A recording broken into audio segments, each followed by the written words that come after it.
She is a person with a very versatile character, a very charismatic individual, a very vibrant and a beautiful person, both in and out.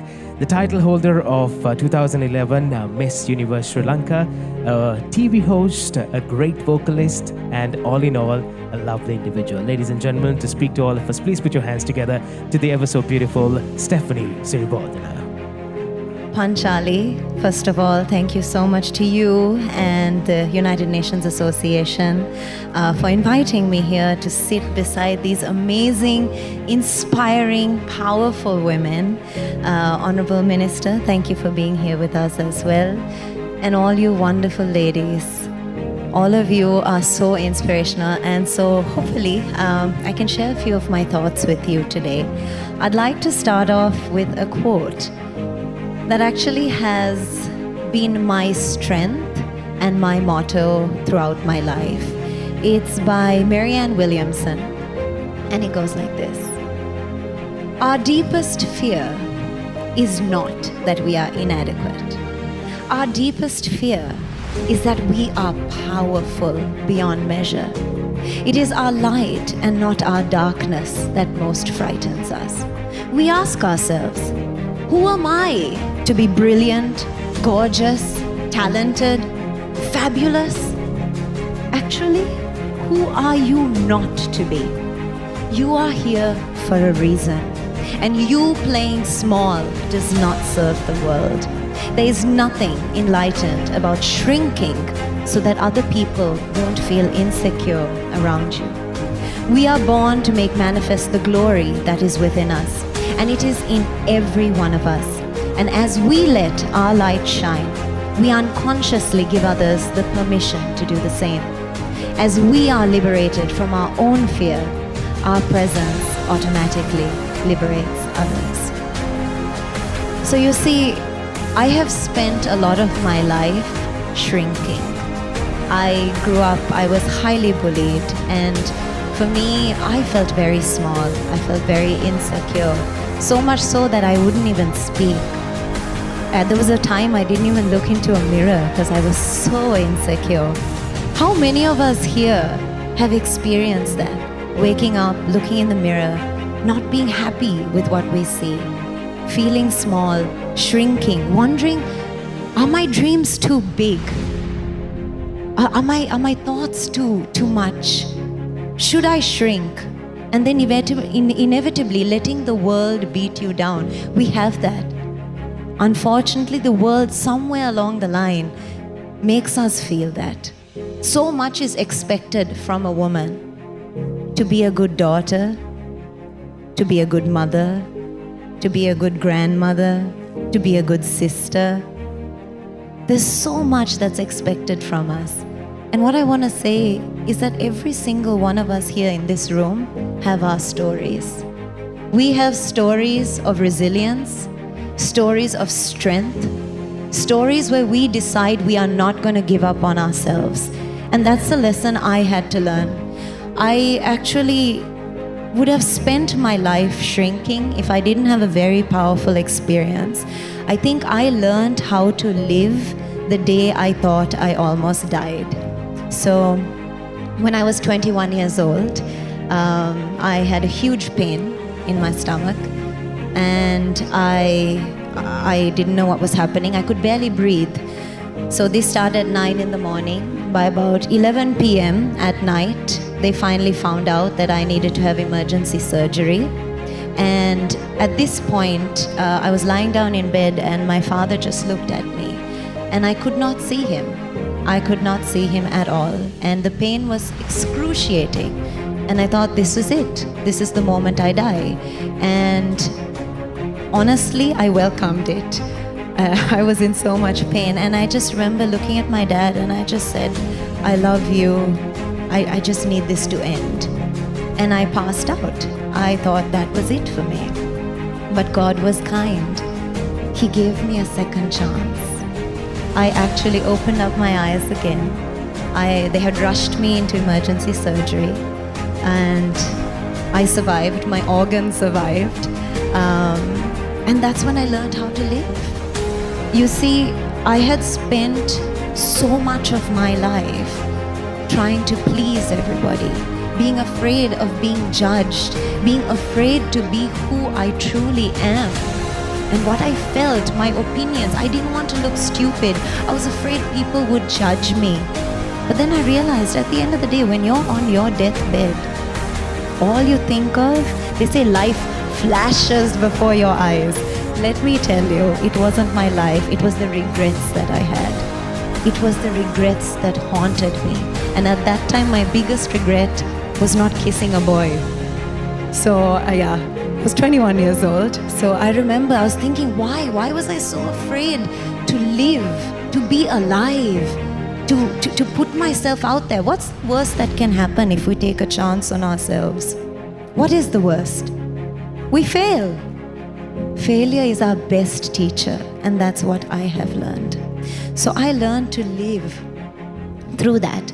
And then I've had a journey where I really wanted to know myself. I was reading this book called The 4 Agreements. And in it, it tells us how much of our lives and how much of our personality is not actually even truly ours until we question it. We all have these beliefs. If I ask you, who are you? What a hard question to answer. Who are you? And then you say, oh, this is me, this is my job, this is my career, this is what I like, this is what I don't like. And we have this list that we've already made. Most of the time, it's subconsciously made. We haven't consciously chosen who we want to be. Because sometimes we feel we don't have that choice, nor do we have that power. So in this book, it was giving an example of this little kid who was singing. He was like 5 years old, singing at the top of his lungs. And then his mom comes home with a migraine. And then, so she's trying to listen, but he's like singing. And at one point, she just screams at the kid and says, "Can you stop? My head's about to explode." So at this split second, what does this child do? He makes a belief. He actually makes an agreement with himself. And he says, he or she, they say, that's it. My voice hurt my mother, I can't sing. So then, fast forward 20 years. Now, he or she is 25 years old. And they're with their friends going to a karaoke joint. And everyone's like, Sindhuak kyanda. She's like, no. I can't sing to save my life. I'll listen to you sing. So now if I ask this person, what do you do? Who are you? Oh, I can't sing to save my life. That became one of the associations that they've made with their personality. But then now if you think about this association was unconsciously made because his or her mother yelled at him as a kid. But did he ever try singing? Probably not. Did he want to sing? Probably in the bathroom, like all of us. You know, most of us, we are the freest in the bathroom. You know, we are actors, we're singers, we're dancers in the bathroom. We are our true selves there. So it's time to bring that bathroom self to the world because we are here for a purpose.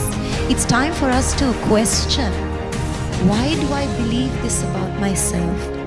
When did I start believing this? Is it true? I've had a very long journey these past 2-3 years.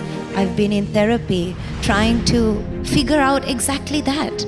Who is Stephanie? And I think one thing I've realized is that there's so much childhood trauma, you know, and that not just comes from our parents and our families, it comes from our society, it comes from our communities, it comes from our culture, from the expectations put on us. The insecurities sometimes eat us. But I'm here to tell you today that every single one of you are here.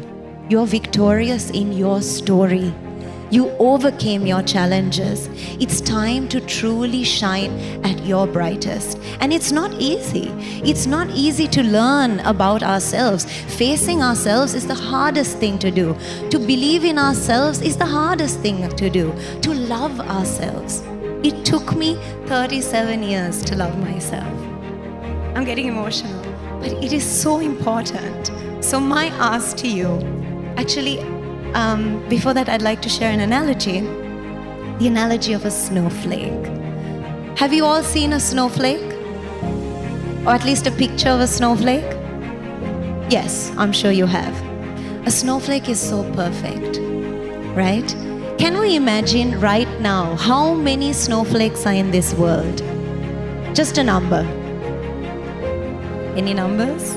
Billions? You know? Multiple billion, trillions? So many.